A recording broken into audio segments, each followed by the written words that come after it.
This is betrayal, cold, calculated betrayal. Emily's voice sliced through the break room like a blade drawn in daylight. She brandished a crumpled sheet of paper as though it were a weapon in a public execution, not a simple printout. I stood still, fingers curled around my coffee cup, watching the woman who had ruled over my life for 12 relentless years unravel in front of half the staff. How could you do this to me, Ashley? After everything I've done for you? Her voice cracked, sharpened by indignation, but beneath the fury, I heard something more dangerous, wounded pride. I set the cup gently on the counter. My expression was placid, but my pulse had begun its familiar drumbeat behind my ribs. The room froze around us, no sound but the mechanical drone of the vending machine and the brittle tension thickening the air. All eyes flicked between us, yet no one moved. My colleagues, suddenly statues clutching paper cups and forced smiles, clung to their silence as though breaking it would drag them into the wreckage. Emily's face was crimson with rage, the polished mask of executive perfection shattered. Her blonde hair, usually sculpted into a severe bun, had loosened in her fury, strands falling like cracks in porcelain. That's not a resignation letter, I said, voice calm, razor-edged with restraint. It looks like a job application I sent to Grupo Gravora. I'd like to know how you got your hands on it. Her eyes narrowed to slits, ice forming where fire had been seconds ago. That's irrelevant. What matters is that you were scheming behind my back. Planning your escape. Escape. She made it sound like I was fleeing a prison. In a way, I was. And this, she spat, is how you repay 12 years of loyalty to Alta Vista? I nearly laughed. The irony tasted bitter on my tongue. Loyalty? 12 years of staying late while she left early. 12 years cleaning up her messes, smoothing over her conflicts with suppliers, spinning disasters into passable reports. 12 years of hearing next year, maybe, when I asked for a raise, while fresh-faced interns leapfrogged me into management. I'm keeping my options open, I replied evenly, though the tension in my spine screamed otherwise. The industry's shifting. I think it's wise to see what's out there. Options, she repeated, her voice low and strangled. You had everything you needed here. I protected you, Ashley. I shielded you from pressure. And this is the thanks I get? Her version of protection felt more like possession. The silence grew suffocating. I felt eyes burning into my skin, Amanda from accounting, rigid and ghost pale, likely recalling all the times Emily called me problematic behind closed doors.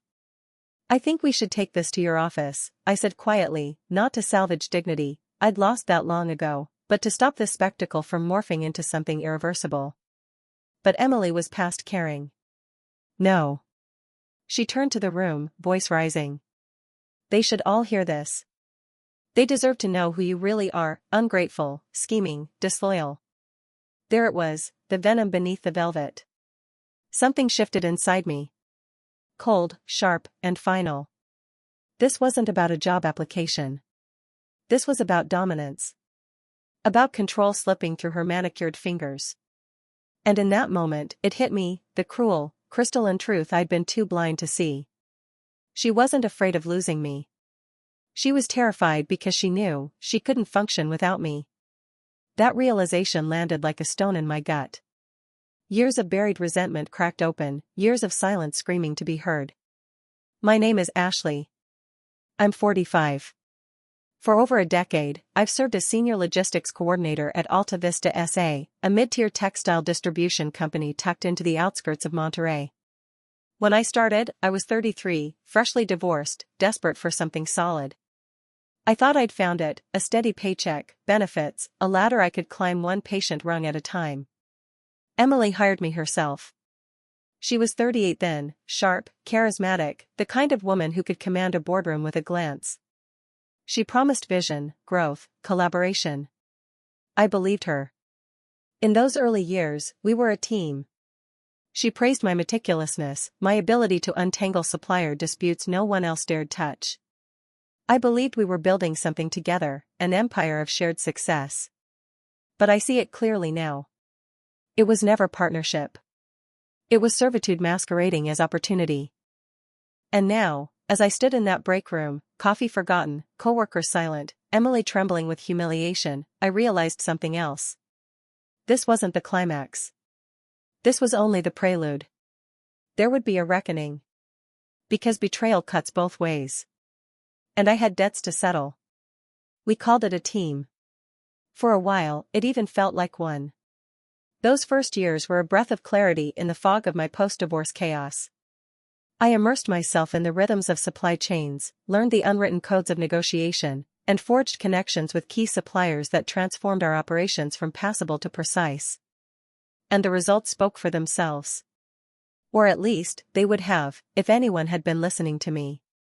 Emily, of course, sang a different tune. At every quarterly review, every performance evaluation, she presented those same improvements as her personal triumphs. Her fingerprints were on every success I had bled for, though her hands had never touched the work. Still, I said nothing.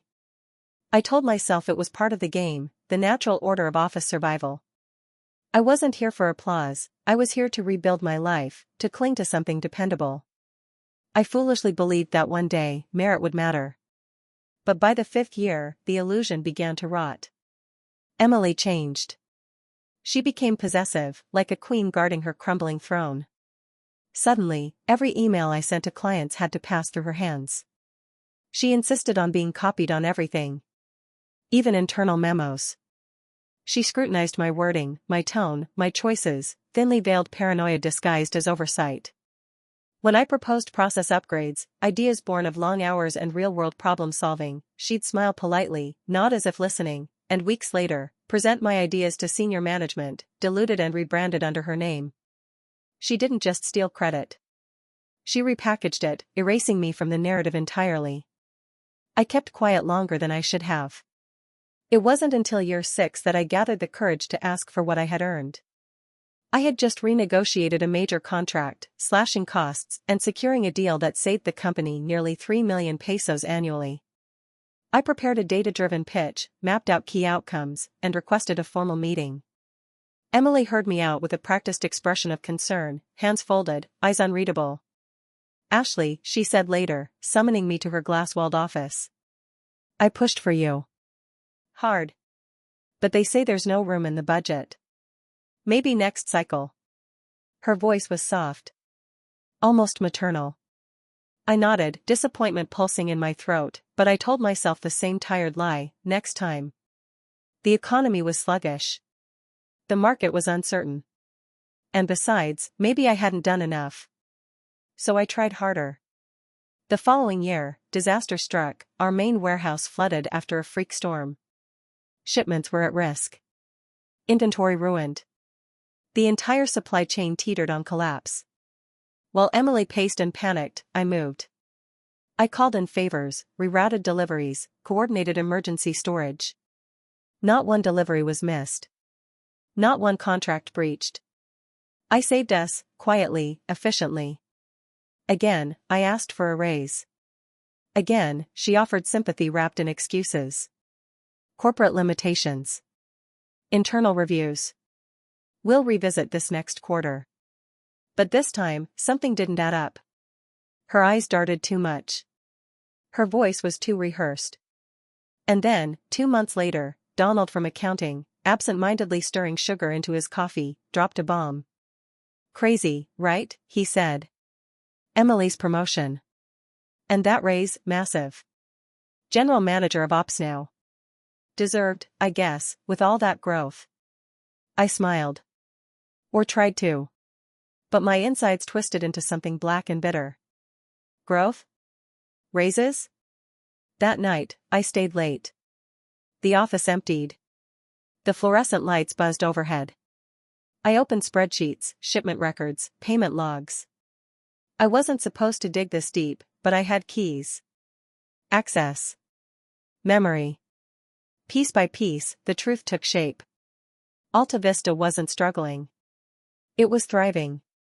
And logistics, the department I ran like a ghost behind the scenes, was the golden engine of it all. I ran projections, sketched out conservative valuations. Supplier deals I'd secured. Losses I'd prevented. Costs I'd slashed through strategy and grit. I made the company at least 15 million pesos a year in direct value. And what was I worth, on paper? Just over 1 million. That discrepancy wasn't a mistake. It was a design. I stared at the numbers as if they might apologize. They didn't. They only exposed what I had refused to see for too long. I had been exploited, erased, and deliberately kept small. The betrayal wasn't just professional. It was personal. Because while I worked in silence, Emily had been rising, on my back, on my work, on my sacrifices. And for the first time, I didn't feel sad. I felt dangerously clear. A quiet kind of rage settled inside me, not the hot, reckless kind, but the cold, deliberate fury of someone who had finally run out of patience. She had taken my voice. Now, I would take hers. But what shattered me, what truly gutted me, was the cruel symmetry of it all. It wasn't just about being denied. It was the pattern, a relentless cycle I had allowed myself to believe would eventually break. The third time I asked for a raise, in year 9, Emily outdid herself in theatrics. She summoned me into her office, eyes soft with feigned empathy, voice dipped in syrup. "Ashley, I value your work more than you know," she began, pausing just long enough to pretend sincerity. "But upper management is laser-focused on equity between departments. I simply can't justify increasing your salary when others in similar roles aren't receiving the same." She delivered it like a sermon. Smooth, rehearsed, and utterly hollow. 6 months later, over lukewarm coffee in the break room, I overheard what she hadn't meant me to learn. Andrew, the wide-smiling coordinator from purchasing, had received a 300,000 peso bump in his salary. Donna, barely 2 years in customer service, had been quietly promoted to supervisor, with a generous increase to match. Neither carried the burden I did. Neither had the bruises of midnight calls, crisis emails, or supplier blow-ups soothed with strategic grace. But both had something I didn't: Emily's favor. That's when the bitterness began to ferment into something darker. Not grief. Not even anger. But a kind of surgical clarity. I had been marked for containment. The fourth, and final, time I asked was just 8 months ago. 11 years and 4 months into my tenure.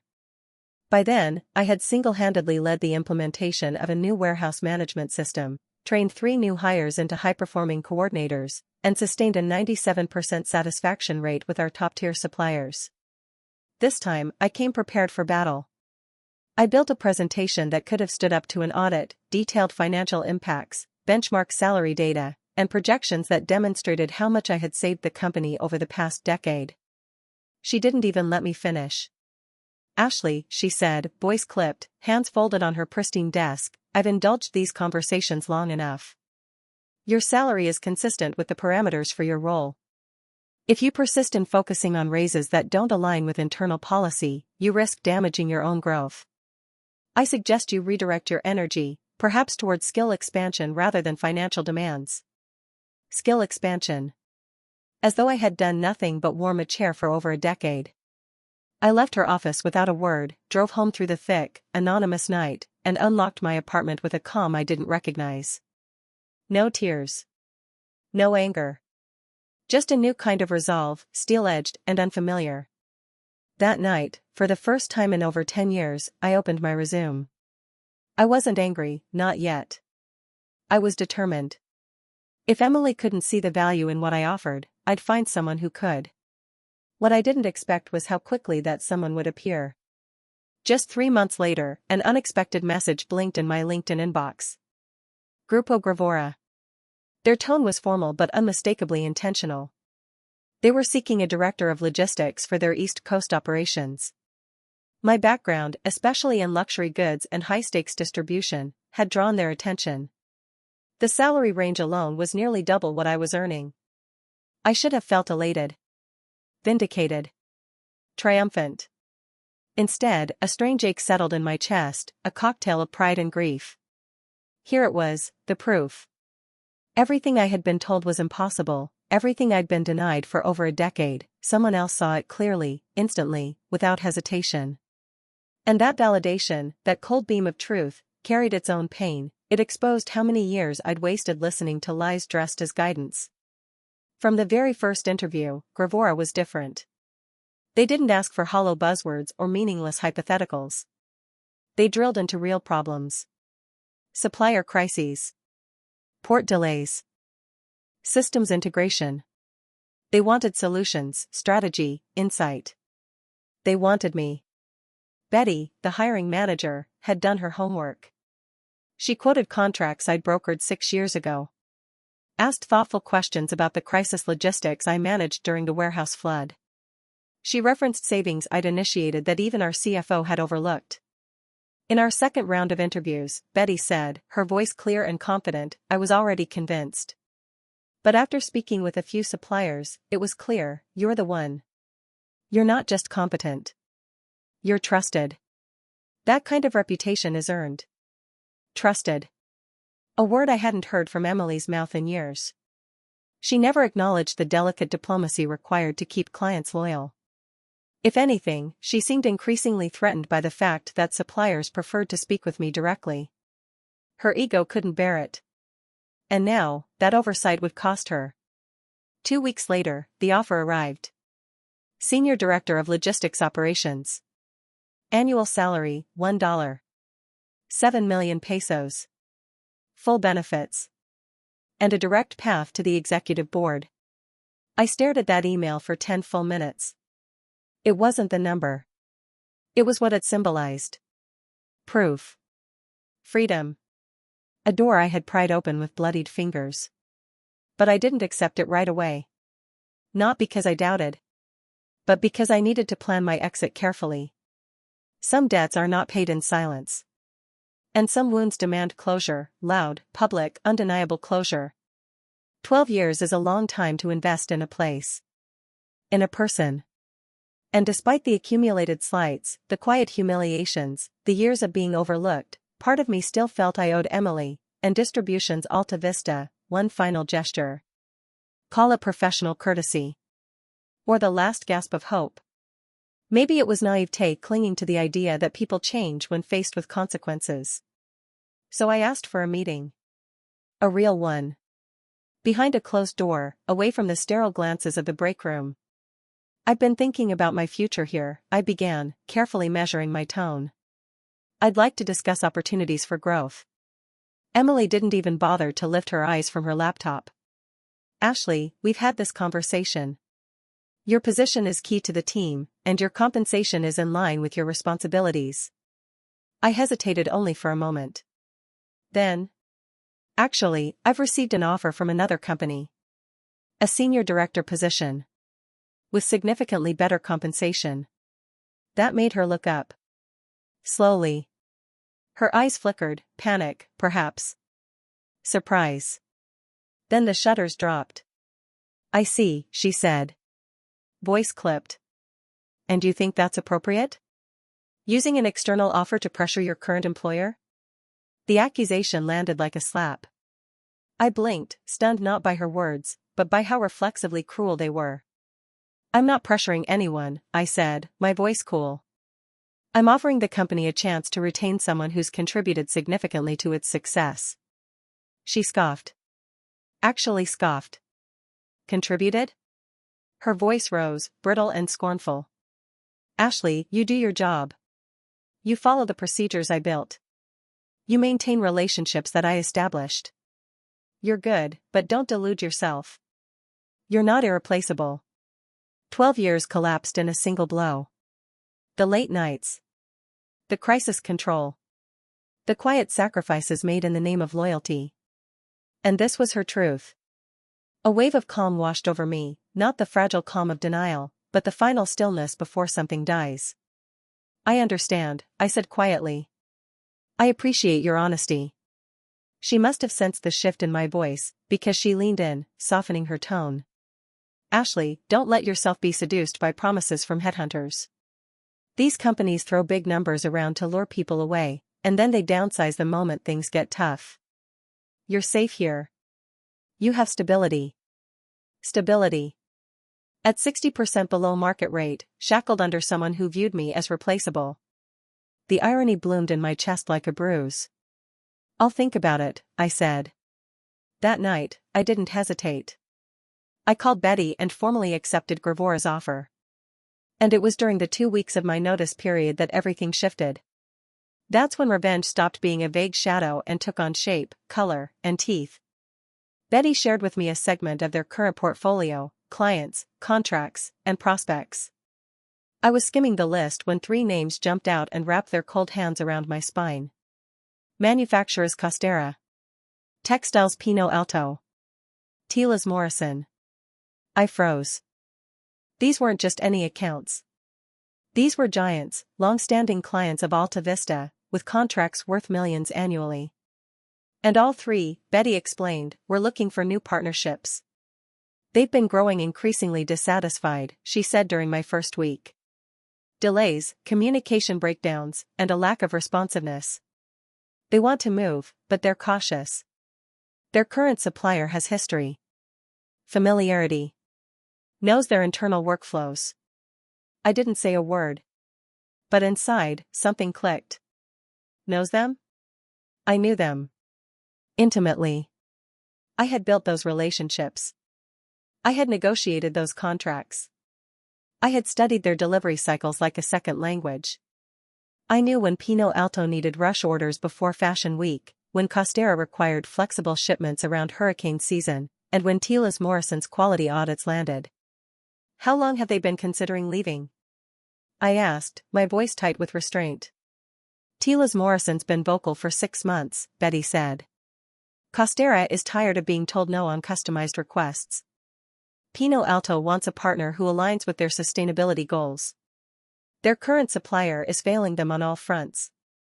Every issue she listed struck a raw nerve. They were the very problems I had tried, over and over, to fix. I'd offered solutions. Scalable processes. Proposals. And every time I got the same refrain from Emily. The current system works. We're not risking instability for theoretical improvements. But now I saw the truth. She hadn't been avoiding chaos. She'd been avoiding anything she couldn't control. And that control had a cost. Alta Vista was bleeding out its oldest clients. Quietly. Slowly. Fatally. I stared at the open files, each line of data a map to the empire I had built for someone else. Someone who thought I was expendable. They say revenge is a dish best served cold. But I wasn't hungry for vengeance. I was starving. The real shock came the following week, tucked inside a thick folder labeled Competitive Analysis. Betty slid it across the conference table like a final piece in a puzzle I hadn't even known I was building. We've been tracking your former employer's performance, she said. The metrics are enlightening. I opened the file, expecting the usual industry gossip dressed up as strategy. Instead, what I found nearly stopped my breath.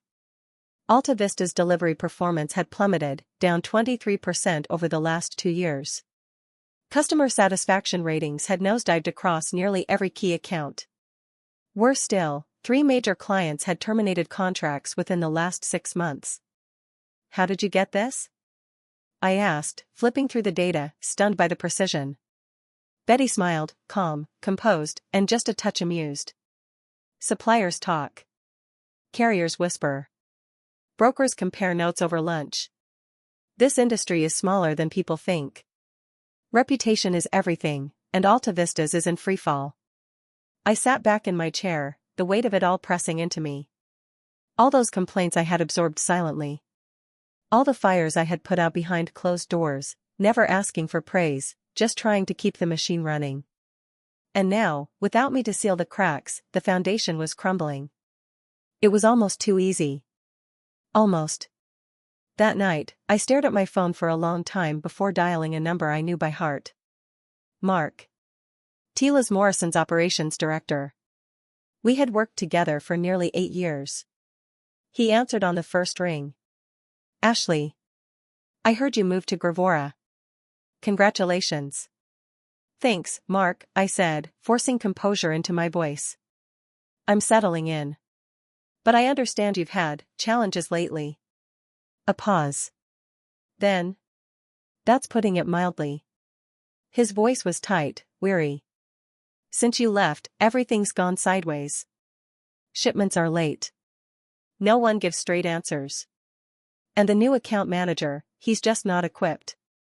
New manager? A kid. Doesn't understand our needs. Keeps trying to innovate protocols we've had in place for years. And when we push back? He runs to his supervisor. I didn't need to ask who that supervisor was. Emily had handed one of our most intricate, high-maintenance accounts to a junior. It wasn't just incompetence. It was sabotage of her own business. Mark, I said gently, what would it take for you to consider a transition? There was a beat of silence. Then he laughed. Are you making me an offer? That conversation felt like opening a sealed door, one I hadn't realized was holding back an ocean. Within 48 hours, I had arranged a formal consultation between Gravora and Tilas Morrison's executive team. The contract, valued at over 20 million pesos a year, was suddenly in motion. And it was only the beginning. 2 days later, I received another call. Ashley, I hope this isn't a bad time. Michelle. Director of Operations at Manufacturers Costera. Her voice was crisp, urgent. Mark mentioned you've joined Gravora. I have to be honest, we're desperate. She didn't hold back. 6 months of disappointment. Missed deliveries. Zero flexibility. Arrogant responses when they voiced concerns. The last straw was last week, she said bitterly. We had an urgent shipment for a product launch. Instead of helping, their rep told us our expectations were unrealistic, and that we should plan better. I felt my jaw clench. Costera was one of the most well-organized clients I'd ever worked with. Meticulous planners. Clear communicators. Their requests were rarely last-minute, and never unreasonable. If even they were struggling, the problem wasn't the client. It was the supplier. It was Alta Vista. What would a transition look like for you? I asked. We've been ready for months, she said.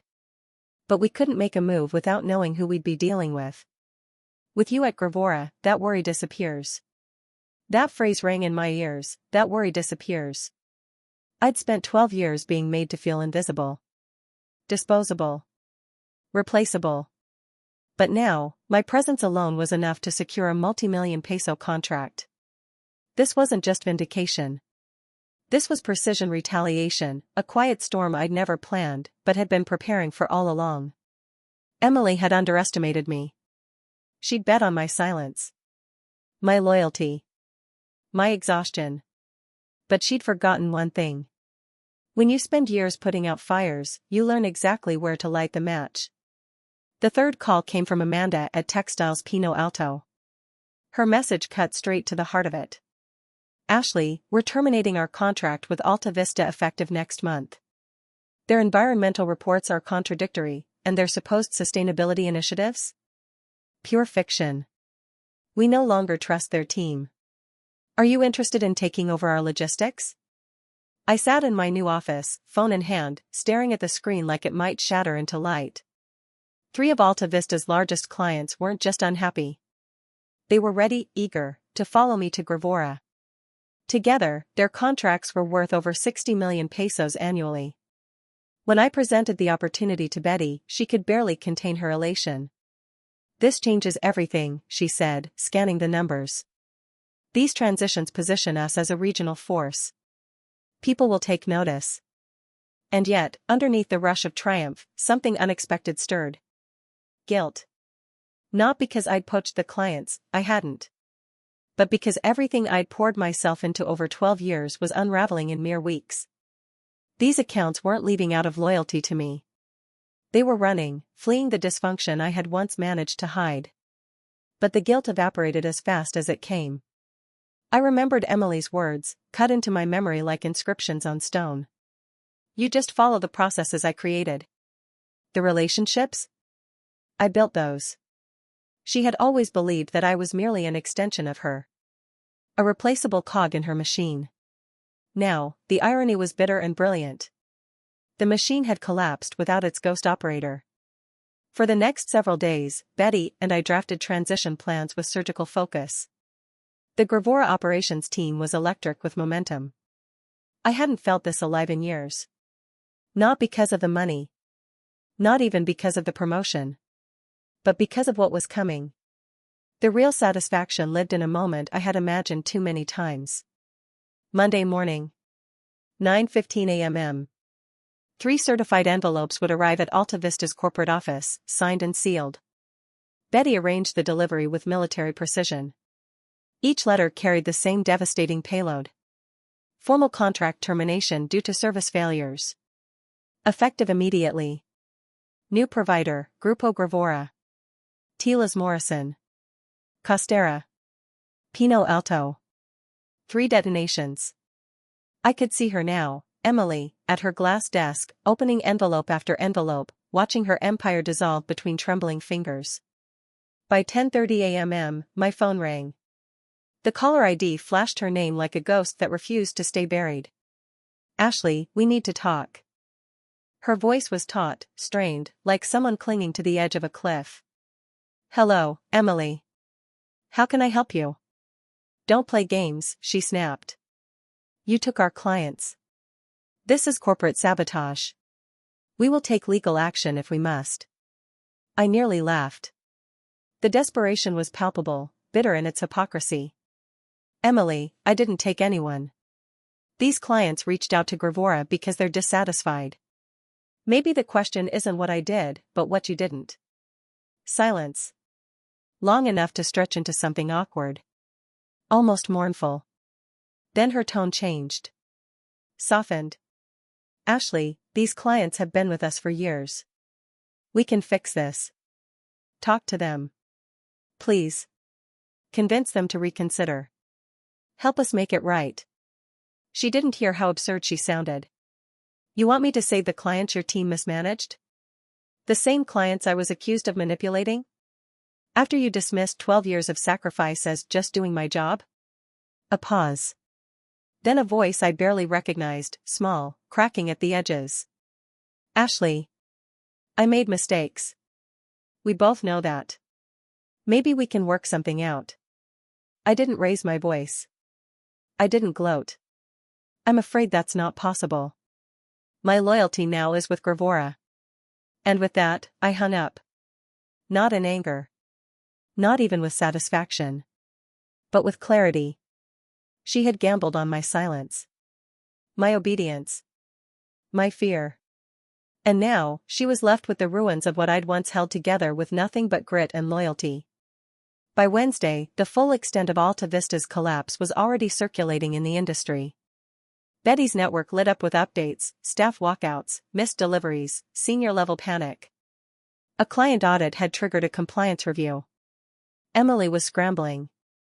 The woman who once orchestrated every move now stood exposed, without her mask, without her shadow, without me. Some betrayals leave bruises. Others leave blueprints. And I had learned to build something better from the wreckage. The exodus of those 3 clients struck Alta Vista like a slow-motion detonation. Together, they accounted for nearly 32% of the logistics department's annual income. The financial hemorrhage was immediate, but the deeper wound, the one that wouldn't heal, was reputational. The industry began to whisper. Then to talk. Then to shout. Their most prestigious clients were fleeing. The word spread like fire across dry grass. Smaller accounts, once complacent, began poring over details they'd previously ignored. Complaints long tolerated were suddenly grounds for reassessment. By Thursday, the board of directors had called an emergency meeting. Our contacts said it plainly, heads were going to roll. Emily had always played the game with polish and politics. But no amount of charm could erase the numbers. And now, the very leadership that once protected her was calculating the cost of her arrogance. Still, the sweetest blow didn't come from her collapse. It came quietly. On a Wednesday afternoon. My office phone rang. The voice on the other end was careful, rehearsed. Miss Mendoza, this is George from Alta Vista's executive board. Vice President of Operations. I knew the name. He was Emily's superior, the same man who had nodded politely in boardrooms, never bothering to learn what I actually did. I believe, he continued, that we made several errors in how we handled your departure. I said nothing. Just listened. We'd like to offer you your position back, he went on. With a promotion to management level and a significant salary adjustment. We now realize your contributions were undervalued. The offer wasn't generous. It was desperate. Management, the title I should have had 2 years ago. Likely a raise that still fell short of what Gravora now paid me. I appreciate the call, Mr. Patterson, I said evenly. But I'm very happy where I am.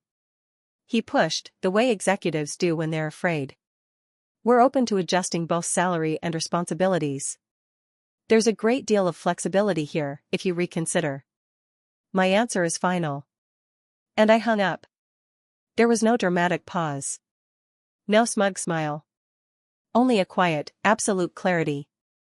The same company that once saw me as expendable, who minimized my worth, doubted my loyalty, dismissed my voice, was now asking me to return.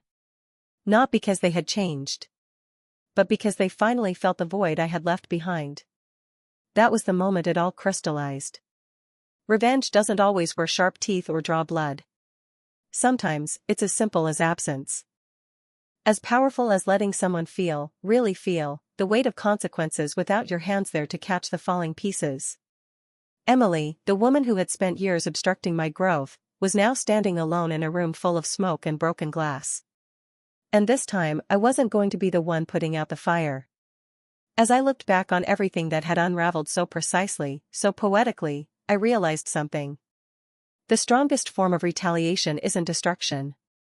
It's walking away, and watching everything they once controlled collapse without you.